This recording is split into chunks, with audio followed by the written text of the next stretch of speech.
now proudly presented on SNME. That's Sunday night's main event.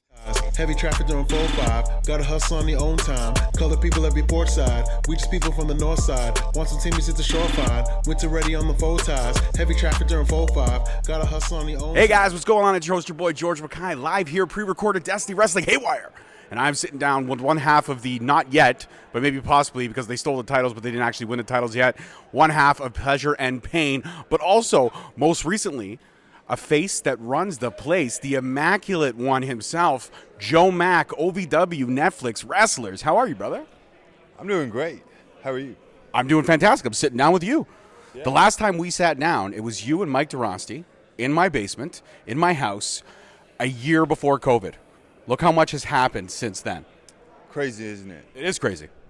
I literally took myself to Kentucky, took a chance, and we're here today talking about the Netflix series Wrestlers that dropped about 3 weeks ago. I'm one half of the OVW Tag Team Champions, and tonight I become one half of the Destiny Tag Team Champion. It's like full circle moment. Full circle, man. Full circle, and I love it. So I got to ask this. A couple of the conversations that you were involved in the Netflix documentary was in the second episode. You were actually at the start of the second episode. It was you, Al, another student, Al's wife, all sitting down. I think you were eating pizza or you were eating takeout of some kind, right? I wasn't eating pizza. But Al was eating pizza. You know me. You're very healthy. I'm immaculate in course. every single way possible. You think I would eat pizza? Do I look like the kind of guy I think you would eat like gluten-free pizza. Do I look like I eat pizza? No. Sorry, Okay. Scratch that. All right. You look like you were breathing in the pizza fumes, though. You can do that. That's not cheating. I breathe the best air in the world. Are you like Richard Holiday? Are you breathing rarefied air? Yeah. You walk into my room, I got the diffuser going. You got man. it all going there. The diffuser going. What's your scent of choice? Lavender? A little bit of. I mixed it up: lavender, peppermint, eucalyptus. You know. All right, fair enough. Yeah. You like to really get all the health scents going. Yeah. All right. Yeah. Pizza aside now, let's focus. Pizza aside. You were having a conversation with Al about the business of wrestling and about what wrestling does. And Al was basically giving you his thoughts on this, kind of having an impromptu session, a training session within a session. Not training as in running through drills and stuff, but mentally training, having those conversations. What's it like to actually be able to pick the brain of arguably, in my opinion, one of the greatest ring IQ technicians of our time in Al Snow on that regular basis, and taking that chance to go to Kentucky to be able to have these conversations? It's so valuable. It's almost more valuable than being in the ring. Well, ring experience obviously is extremely valuable, but for me, I was fortunate enough to be able to go on the road with Al Snow and be able to listen to him, shut my mouth and listen to him for 5 hours, 3 hours at a time. I was in that scene at his house, and he's just drills these principles and these great things into my head. Not just about, one of the things that he teaches us is that it's not about the moves, it's about who you are. Mm-hmm. You're not selling what you're doing, you're selling why you're doing it.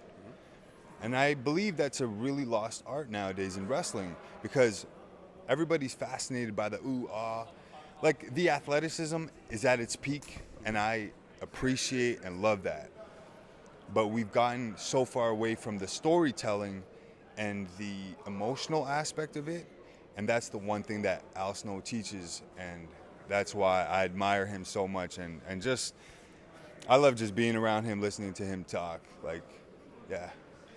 I get that. I could totally get that vibe. Now, why decide to take the chance, hop in your car, pack up everything you know, leave everything you've ever known, and drive to Kentucky?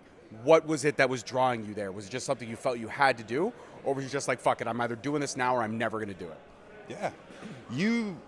Whatever it is that somebody wants to do in their life, they got to commit to it, and I knew that if I really wanted to do this, I had to take that risk.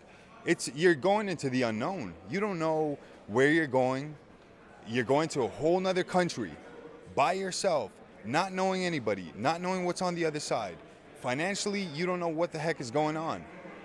But if you know that you're taking a step in the direction of your goal, you're going to be fine with it. So I took that first step, and then everything just kept happening. Momentum, and then we're here today.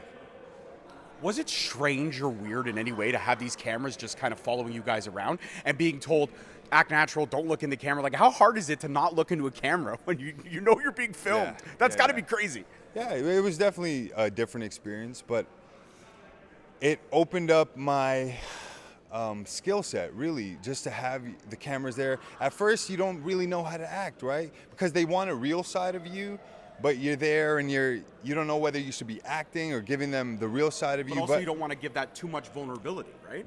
Well, I don't know. You definitely have to be vulnerable in front of the cameras because that's what they want. They want to see you. They want to see Joseph.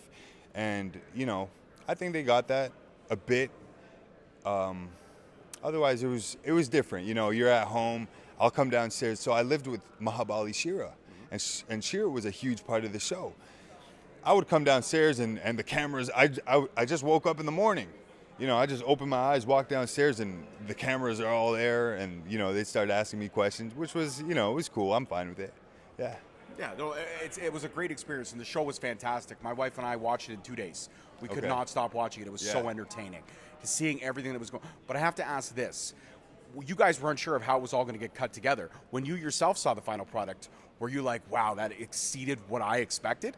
Absolutely. Or were you like, wow, man, they really pulled back the curtain a lot? Man, Joe Mack doesn't cry a lot. Or ever, really. But watching that show took me through an emotional roller coaster. Really, like, I would cry, laugh, cry again. It was just, watching us. OVW is a one big family. Obviously, we've got our issues, but just seeing everybody's story in that light and getting to see that was something else. Absolutely. Now, there was one section of the documentary, and I hope I'm not creating any drama, so if you want to skip this question, I understand. But there's one section of the documentary where Darkseid was having a very one-sided... Dark Storm, my apologies. Yeah. He was having a very one-sided conversation with you, where I felt like you were listening, but also at the same time, you were trying to focus on the match. He was kind of stating his opinions of women in wrestling. Yeah, right. Was it in any way, shape, or form awkward that you're kind of not indirectly but directly associated with his opinions because you were in the vicinity of the shot? Yeah, I mean, we're all listen. Dark Storm's Dark Storm. We're all wrestlers, okay? And wrestlers have very strong opinions. He's got his opinion. I've got mine. You've got yours. Everybody's got an opinion. He's just more vocal about his, and it is what it is. I just try to see the good in people, and he's my friend, so I don't really, I'm not, obviously it's going to rub people the wrong way, but I'm not judging him based on that opinion. Okay, fair enough. Yeah. Now I got to talk to you about the big one, because you are kind of in a special class of your own. Right. You've main evented the big one twice. That's right, man. And you also were featured in another segment of the documentary where you got berated by a 7-year-old. That was amazing. That girl schooled you in every way, shape, or form. Are you kidding 100%. me? She ruined you. She ruined you. No, she ruined you, dude. You think she ruined me? She absolutely did. She did. You're crazy. She ruined both you and your tag team partner pretty easily. And Listen. the thing is that you guys were behind another car. She was hanging out the window. She was ready to go. Well, that's because I didn't want to, attack a child. But I was ready. Well, you saw me, I was ready to go. If you guys were in the battle from 8 Mile, she was Eminem and you were Papa Doc. We just found out that you went to Cranbrook and that's a private school. She dusted you. Yeah, well, I guess, I choked up and she had me. I got to give it to her. She's got a great promo. She's got a personality. Yeah, she had Joe Mack beat there, but it's not over. It's not over? It's far from over. Gracie is going to get hers. And Gracie, if you're listening, I'm coming for you. This is far from over, little girl. Are you physically, are you sitting here right now on my podcast threatening a child? Are you basically saying you're going to go toe-to-toe with a child? Yeah, that's exactly what I'm doing. But Gracie has her... Because we all know that she can't go toe-to-toe with Immaculate Joe. But she is a super fan. I don't give a rat's butt. Okay. Nice PG-13 save. I don't give a rat's butt. Okay. what she is. Okay. She is interfering with my life and my business. Okay. All right, well, I'm going to say this right now, Gracie. Us at Straight Talk, we adore you. We think you're fantastic. And I hope to one day Adore you. that Al Snow will let you climb over that barricade, smack Joe Mack right in the face. Oh, you do not want to see that. I do. I actually think Gracie and the mini host could challenge you guys for your OVW Tag Team Champions. And they could win. Huh? Yeah, they could win. Who? Gracie and the mini host. Gracie and the mini host. Yeah. They could beat the crap out of you two. Listen, man, you trying to get me in trouble here? I'm not trying to get you. I'm stating facts. All right. All right, let's move past Gracie for a second. Let's go back to the. Hey, Gracie, though, you were It's fantastic. always Looker. about Gracie. I can't believe I'm the star. I'm the star of the show, not you, Gracie. Gracie aside, you're in a pretty elite class because you main evented the big one twice. I did. Now, in the documentary, that was the first big one. That was the first one. And was. that was the big one where it was like, the whole thing was leading up to, are we going to sell out? Are we going to be able to keep OVW afloat? And you guys probably were a little bit aware of the situation, but not fully aware of the situation. After watching the documentary and knowing that a lot was riding on this one event, could you believe how much was actually riding that you guys probably, you as the roster, were not aware of? That the doors could have closed had you not had every seat filled? Yeah, we know what it means. We know what it means. We got to get ourselves over. Every time we go to the ring, we need to be superstars. We need to be the reason why people are coming and buying tickets. And coming back. So if there are empty seats in the house, we're probably not doing a good job. So that is why we bust our asses and do everything we can to give the people what they want to see. Absolutely. Now, I got to ask this, though. You were involved in pretty much Al's last match, or one of his last matches of his career. Yeah. How cool was that, to share a ring with your mentor, your good friend, and your coach? I mean, you should probably ask him how cool it was to share the ring with me, because I am the Immaculate and the future of this business. So realistically, you got to ask him that question. And I'll give you in on a fun fact. That was the biggest house we have seen at OVW in the past decade. You want to know why? Because Joe Mack. Because Joe Mack was in the main event. Saw that coming. That's right. Saw that answer coming. You did? I did. I didn't swerve you? No. You thought I was gonna sit here and kiss Al Snow's butt. I did not. Yeah, you did. You did. Man, once I hit the Gracie nerve, everything just went sideways in this interview. Yeah. Don't bring up Gracie. Don't bring up Gracie. Yeah, don't ever bring her up again. I will. I promise you I won't. I won't bring her up ever Okay, again. good. All right. Keep it that way. All right. So anyways, from myself, the mini host, and Gracie, this is Joe Mack. Listen, I do love you, and you're a fantastic talent, and I see your name in lights in the near future. I see you definitely on the right road. And based on, it was so cool in that documentary, one final question, to see like Leela Gray move on to AEW, see people get opportunities. A couple days after the documentary, Holly Hood gets a WWE tryout. Amazing Maria and her having the opportunities and wow that they've had. Everybody's really building up. And I heard that the last couple shows at OVW, I know you haven't been back there recently, last couple shows since the next documentary dropped. I was there. Oh, were you there? Yeah. Oh, I heard they had to turn people away. Why do you think they sold out? Oh, because you were there.